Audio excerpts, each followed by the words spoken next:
Hi friends, வணக்கம். Welcome back to trending சமையல். இன்றைக்கி வீடியோவில் ஷேர் பண்ணியிருக்கிற எல்லா டிப்ஸும் உங்களுக்கு ரொம்ப யூஸ்ஃபுல்லாக இருக்கும் அப்படின்னு நினைக்கிறேன். ஸோ கண்டிப்பாக இந்த வீடியோ ஸ்கிப் பண்ணாமல் பாருங்கள். உங்களுக்கு ரெகுலரான லைஃப்பில் கண்டிப்பாக இதெல்லாம் தேவைப்படக்கூடிய டிப்ஸ் அப்படின்னே சொல்லலாம். ஸோ இப்போ தான் நம்ம சேனலை நீங்கள் ஃபஸ்ட் டைம் பார்க்குறீங்க அப்படின்னா மறக்காம சேனலை சப்ஸ்கிரைப் பண்ணி வச்சுக்கோங்க. அப்போ தான் நான் போடுற வீடியோஸ் எல்லாமே நீங்கள் மிஸ் பண்ணாமல் பார்க்க முடியும். இப்போ வாங்க நம்ம வீடியோக்குள்ளே போயிட்டு என்னென்ன டிப்ஸ் இருக்குது அப்படின்னு சொல்லிட்டு பார்க்கலாம்.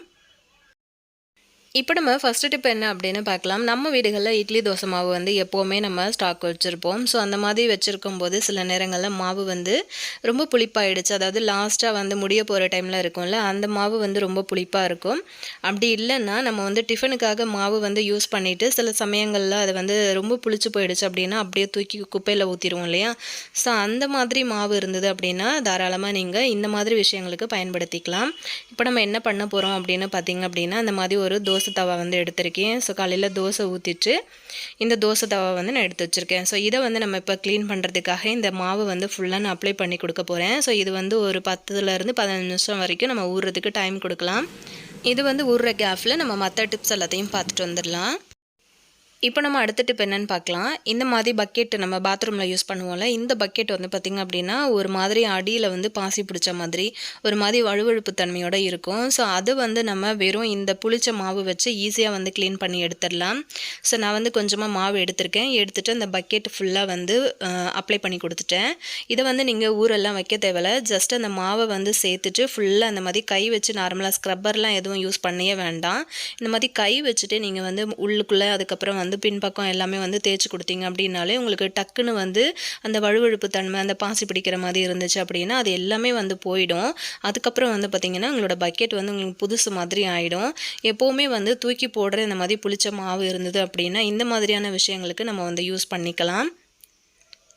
ஸோ பாருங்கள், நல்லா தேய்ச்சி விட்டுட்டேன். இப்போ நான் உங்களுக்கு வாஷ் பண்ணிவிட்டு காட்டுறேன் எந்த அளவுக்கு பளிச்சுன்னு இருக்குது பாருங்கள். இந்த மாவு யூஸ் பண்ணிவிட்டு நம்ம பாத்ரூமில் அந்த பைப்பெல்லாம் இருக்கும்ல, ஸ்டீல் பைப்பு, அது கூட நம்ம க்ளீன் பண்ணலாம். பிளாஸ்டிக் பைப்பாக இருந்தால் கூட அது கூட நம்ம க்ளீன் பண்ணலாம். ஈஸியாகவே உங்களுக்கு க்ளீன் ஆகி போயிடும். ஸோ பாருங்கள், ஃபுல்லாக நான் க்ளீன் பண்ணிவிட்டேன். நல்லா பளிச்சுன்னு ஆயிடுச்சு பக்கெட்டு. ட்ரை பண்ணி பாருங்கள். இப்போ நம்ம அடுத்த டிப் என்ன அப்படின்னு பார்க்கலாம். இந்த மாதிரி ஸ்டீலில் நம்ம போட்டிருக்க பைப்லலாம் பார்த்திங்க அப்படின்னா அந்த சோப்பு தண்ணி எல்லாமே பறந்து ஃபுல்லாகவே வெள்ளை வெள்ளையாக பிடிச்சிட்ருக்கோம். பார்க்குறதுக்கு ரொம்ப அசிங்கமாக இருக்கும். ஸோ அதுக்காக நான் இந்த மாதிரி மாவு தான் எடுத்திருக்கேன். இந்த மாவை ஃபுல்லாக அப்ளை பண்ணி கொடுத்துருங்க. நீங்கள் ஊரெல்லாம் வைக்க வேண்டாம். ஜஸ்ட்டு கையை வச்சு நல்லா அந்த மாதிரி ரப் பண்ணி கொடுத்துருங்க. நல்லா நீங்கள் தேய்க்கும் போதே நல்லா பளிச்சுன்னு தேய்ச்சி கொடுத்துருங்க. கையில் நீங்கள் ஸ்க்ரப்பர்லாம் எதுவுமே யூஸ் பண்ணவே வேண்டாம். இந்த மாதிரி தேய்ச்சி விட்டிங்க அப்படின்னாலே உங்களுக்கு அந்த பைப்பு பளிச்சுன்னு ஆகிடும். ஸோ இதுக்காக நம்ம வேறு எதுவுமே க்ளீன் பண்ணுறதுக்காக நம்ம சேர்க்க தேவையில்லை. ஜஸ்ட்டு தூக்கி போடுற மாவை வச்சு நம்ம இந்த மாதிரியான விஷயங்களை செஞ்சுக்க முடியும். பாருங்கள், ஃபஸ்ட்டு நம்ம பார்க்கும்போது எந்த அளவுக்கு இருந்துச்சு அப்படின்னு இப்போ பார்க்குறதுக்கு உங்களுக்கு நல்லாவே டிஃப்ரெண்ட் தெரியும் அப்படின்னு நினைக்கிறேன். புதுசாக நம்ம போடும்போது எப்படி இருந்ததோ சேம் அதே மாதிரியே இருக்குது. ஸோ கண்டிப்பாக ட்ரை பண்ணி பாருங்கள். ஸோ இப்போ நம்ம ஃபஸ்ட்டு டிப்பில் நம்ம பார்த்தோம் இல்லையா, தோசை தவா நம்ம ஊற வச்சுருந்தோம். ஸோ இப்போ இது ஒரு 10லேருந்து 15 நிமிஷத்துக்கு நான் ஊற வச்சுருந்தேன். ஸோ இப்போ இதை நல்லா தேய்ச்சி கொடுத்துடலாம். இது தேய்க்கிறதுக்கு கூட நான் ஸ்க்ரப்பர் எதுவுமே எடுத்துக்கல. ஸோ அந்த மாதிரி எடுத்து தேய்ச்சோம் அப்படின்னா நமக்கு தோசை ஊற்றும் போது கஷ்டமாக இருக்கும். சீக்கிரமாக தோசை வராது. ஸோ தோசை மாவை நீங்கள் புளிச்ச மாவை இந்த மாதிரி ஊற்றி நல்லா ஊறினதுக்கப்புறம் நீங்கள் தேய்ச்சி கழுவுனீங்க அப்படின்னா அந்த தவாவில் பிடிச்சிருக்கிற ஆயில் பிஸ்கு எல்லாமே போயிடும். அது மட்டும் இல்லாமல் இந்த சைடில் சுற்றி உங்களுக்கு ஆயில் நம்ம ஊற்ற ஃபுல்லாகவே இந்த மாதிரி பிடிக்கும்ல, அது எல்லாமே உங்களுக்கு இந்த தோசை மாவில் ஊறிட்டு ஃபுல்லாக இந்த மாதிரி உங்களுக்கு ரிமூவ் ஆகி வந்துடும். ஸோ இந்த மாதிரி கத்தி வச்சு அந்த ஓரங்களை நம்ம எடுக்கிறதுக்காக நம்ம அடுப்பில் வச்சு நம்ம கேஸையும் வேஸ்ட் ஆக்குவோம். அதாவது தோசை தவா க்ளீன் பண்ணுறதுக்காக. ஸோ இதுக்கு மேலே அப்படி செய்யாதீங்க. மீதம் இருக்கிற மாவை இந்த மாதிரி ஊற்றி வச்சிட்டிங்க அப்படின்னா உங்களுக்கு ஒரு 15 நிமிஷத்தில் நல்லா ஊறி வந்துடும். அதுக்கப்புறம் நீங்கள் கத்தியை வச்சு இந்த மாதிரி தேய்ச்சி கொடுத்தீங்கன்னா உங்களுக்கு ஈஸியாக எடுக்க வந்துடும். அது மட்டும் இல்லாமல் அந்த நடுப்பகுதியில் நீங்கள் கத்தி எதுவுமே யூஸ் பண்ணக்கூடாது.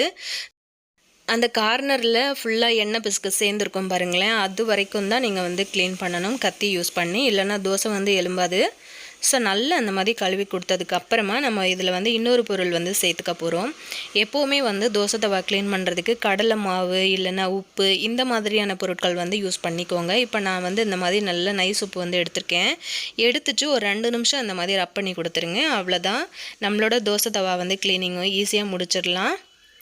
இந்த மாதிரி ரப் பண்ணி கொடுத்துட்டிங்க அப்படின்னா இன்னும் அதில் பிடிச்சிருக்கிற எண்ணெய் பிசுக்கு எல்லாமே வந்து உங்களுக்கு ரிமூவ் ஆகி வந்துடும். அதுக்கப்புறம் கல்லை வந்து நல்லா வாஷ் பண்ணிவிட்டு அதுக்கப்புறம் நல்லா தொடச்சிருங்க. இது வந்து இரும்பு கல் அப்படிங்கிறதுனால நீங்கள் வந்து ஈரத்தோடையே வச்சுட்டிங்க அப்படின்னா துருப்பிடிக்க ஆரம்பிச்சிடும் மறுநாள் நீங்கள் எடுக்கும்போது. ஸோ கையோடையே நீங்கள் வந்து தொடச்சி நல்லா காய வச்சுட்டு லைட்டாக வந்து ஆயில் அப்ளை பண்ணி கொடுத்துருங்க. காஞ்சதுக்கப்புறம் நீங்கள் ஆயில் வந்து அப்ளை பண்ணி கொடுத்தீங்க அப்படின்னா மட்டும்தான் உங்களோட கல் வந்து ரொம்ப நாளுக்கு லைஃப் கொடுக்கும். துருப்பிடிக்காமையும் நல்லா இருக்கும். உங்களுக்கு பார்க்கும்போதே தெரியும் தோசைக்கல் வந்து எவ்வளோ பளிச்சுன்னு இருக்குது பாருங்கள், புதுசு மாதிரி. ஸோ கண்டிப்பாக இதையும் வந்து ஃபாலோ பண்ணி பாருங்கள். இப்போ நம்ம அடுத்த டிப் என்னென்னு பார்க்கலாம். நம்ம இந்த மாதிரி வாங்கிட்டு வர்ற வாழைப்பழங்கள் இந்த மாதிரி பச்சை பழமாக இருந்தாலும் சரி மஞ்சள் பழமாக இருந்தாலும் சரி சீக்கிரம் கருத்து போகாமல் அதே மாதிரி சீக்கிரமாக பழுத்தும் போகாமல் இருக்கிறதுக்கு நம்ம என்ன பண்ணலாம் அப்படிங்கிறது தான் பார்க்க போகிறோம். இந்த மாதிரி காம்புகள் வந்து பிச்சிடாமல் அந்த காம்போடையே வந்து தனித்தனியாக வந்து பிரித்து கொடுத்துருங்க. காம்பு வந்து பிஞ்சிருச்சு அப்படின்னா அது வந்து யூஸ் பண்ணாதீங்க, அதை வந்து சாப்பிட்டுடலாம். நம்ம இந்த மாதிரி இருக்கிற பழங்கள் எடுக்காதீங்க. ஸோ தனித்தனியாக காம்புகள் வந்து நம்ம பிரிச்சிட்டோம் அப்படின்னா இதை வந்து நம்ம எப்படி ஸ்டோர் பண்ணுறது அப்படிங்கிறது தான் பார்க்க போகிறோம். ஆல்ரெடி நம்ம வாங்கிட்டு வரும்போதே பழம் வந்து நல்லா பழுத்து இருந்துச்சு அப்படின்னா சாப்பிட்றதுக்கு உங்களுக்கு வந்து ஒரு 2-3 நாள் ஆகும் அப்படின்னா நீங்கள் இந்த மாதிரி ஃபாலோ பண்ணிக்கலாம். கொஞ்சமாக ஒரு கிண்ணத்தில் தண்ணி எடுத்துகிட்டு அந்த பழத்தோட காம்புகள் மட்டும் வந்து அந்த தண்ணியில் நனைகிற மாதிரி இப்படி வச்சு விடுங்க. இந்த மாதிரி வச்சிங்க அப்படின்னா நல்லா ஃப்ரெஷ்ஷாக இருக்கும். அதே மாதிரி உங்களுக்கு பழங்கள் சீக்கிரம் பழுத்தும் போகாது, அதே மாதிரி சீக்கிரம் கருத்தும் போகாது. உங்களுக்கு 2-3 நாள் வரும் அப்படின்னா எக்ஸ்ட்ரா ஒரு 2 நாள் 3 நாள் உங்களுக்கு வரும். ஸோ கண்டிப்பாக ட்ரை பண்ணி பாருங்கள். இப்போ நம்ம அடுத்த டிப் என்னென்னு பார்க்கலாம். தக்காளி ஸ்டோரேஜ் ஐடியாஸ் வந்து நம்ம சேனலில் நிறைய டிப்ஸ் வந்து போஸ்ட் பண்ணியிருக்கோம். ஸோ இந்த டிப்பும் ஆல்ரெடி நான் ஷேர் பண்ணியிருக்கேன், ஆனால் சப்ஸ்கிரைபர் ஒருத்தவங்க கேட்டிருந்ததுனால ஷேர் பண்ணுறேன். ஃப்ரிட்ஜ் இல்லாமல் எப்படி தக்காளி வந்து ஸ்டோர் பண்ணி வைக்கிறதுன்னு கேட்டிருந்தாங்க. அந்த தக்காளியோட காம்பு பகுதிகள் எல்லாம் இந்த மாதிரி இருக்கிற மாதிரி பார்த்துக்கோங்க. அதுக்கு மேலே நார்மலாக நம்ம வந்து குக்கிங்க்கு யூஸ் பண்ணுற ஆயில் வந்து லைட்டாக தொட்டுட்டு இந்த மாதிரி அப்ளை பண்ணி கொடுத்துட்டு அந்த தக்காளியை அப்படியே வைங்க. ஸோ கவுத்தெல்லாம் வைக்கக்கூடாது, அந்த காம்பு பகுதி வந்து மேலே இருக்கிற மாதிரி வந்து வச்சுடுங்க. இந்த மாதிரி வச்சிங்க அப்படின்னா உங்களுக்கு வந்து தக்காளி ரொம்ப நாளுக்கு கெட்டு போகாமல் ஃப்ரிட்ஜுக்கு வெளியிலேயே நம்ம வந்து வச்சுக்கலாம். ஸோ கண்டிப்பாக ட்ரை பண்ணி பாருங்கள். இப்போ நம்ம அடுத்த டிப் என்ன அப்படின்னு பார்க்கலாம். பீட்ரூட் கேரட்லாம் நம்ம வந்து பொரியல் பண்ணுறோம் அப்படின்னா சின்ன சின்ன பீசஸாக நம்ம வந்து கட் பண்ணி தான் பொரியல் பண்ணுவோம் இல்லையா. ஸோ அந்த மாதிரி பண்ணாமல் நீங்கள் இந்த மாதிரி துருவிட்டு வந்து பொரியல் பண்ணிங்க அப்படின்னா ரொம்ப ரொம்ப டேஸ்ட்டாக இருக்கும். கேரட் பீட்ரூட் வந்து பிடிக்காத குழந்தைங்க கூட கண்டிப்பாக விரும்பி சாப்பிடுவாங்க. நல்லா தேங்காய் வந்து துருவிட்டு நல்லா தூக்கலாக போட்டு நீங்கள் வந்து பொரியல் பண்ணி சாப்பிட்டு பாருங்கள், ரொம்ப ரொம்ப டேஸ்டியாக இருக்கும். உங்களுக்கு வந்து டிஃப்ரெண்ட்டாகவும் இருக்கும். நம்ம வந்து சாலட்லாம் போடுறதுக்கு இந்த மாதிரி துருவி சேர்ப்போம் இல்லையா. ஸோ அந்த மாதிரி இல்லாமல் நீங்கள் பொரியலுக்கு கூட இந்த மாதிரி செஞ்சுக்கலாம். ரொம்ப சூப்பராக இருக்கும். கண்டிப்பாக ட்ரை பண்ணி பாருங்கள். இப்போ நம்ம அடுத்த டிப் என்னென்னு பார்க்கலாம். இந்த மாதிரி சாதம்லாம் வந்து நம்ம வடிக்கும்போது சில சமயங்களில் நம்ம சேர்க்குற அரிசி வந்து லைட்டாக குழஞ்சி போகிற மாதிரி இருக்கும். ஸோ அந்த மாதிரி குழஞ்சி போகாமல் இருக்கிறதுக்காகவும் சீக்கிரம் சாப்பாடு வந்து கெட்டு போகாமல் இருக்கிறதுக்காகவும் சாதம் வந்து ஒன்றோட ஒன்று ஒட்டாமல் உதிரியாக வர்றதுக்காகவும் கொஞ்சமாக வந்து ஆயில் சேர்த்துக்கோங்க. அதே மாதிரி உப்பு சேர்த்து நீங்கள் சாதம் வடிச்சிங்க அப்படின்னாலும் உங்களுக்கு சீக்கிரம் வந்து கெட்டு போகாமல் இருக்கும் சாதம்.